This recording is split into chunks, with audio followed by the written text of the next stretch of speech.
hal tersebut, Polda Aceh dan Polres jajaran dengan didukung oleh unsur Tentara Nasional Indonesia, Basarnas, dan Satpol PP akan melaksanakan operasi kepolisian kewilayahan dengan satu Komerah selama 2024. Jadi hari ini kita melaksanakan gelar pasukan dalam rangka operasi pengamanan olahraga nasional di operasi Komerah 2024. Jadi gelar pasukan ini menunjukkan kesiapan kita bersama dengan unsur Polri, TNI, kemudian dari Satpol PP, dari Basarnas, dan juga stakeholder lainnya, bahwa kita siap untuk melaksanakan pengamanan Pekan Olahraga Nasional.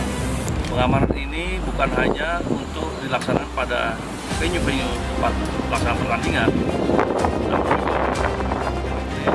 official, para supporter, kemudian lokasi-lokasi cabang olahraga yang dipertandingkan, termasuk untuk pengamanan VIP yang akan datang pada upacara pembukaan. Jadi kalau VIP nanti tujuh utamanya adalah Pak Panglima protokol kita. Jadi semuanya terlibat ada 10.085 personil, ada 4.579 personil Polri, kemudian 4.190 TNI, kemudian dari Satpol PP 1.154 dan dari Basarnas 162 personil. Jadi ini meliputi 49 venue, kemudian 33 cabang olahraga, dan kita akan mendirikan pos pengamanan.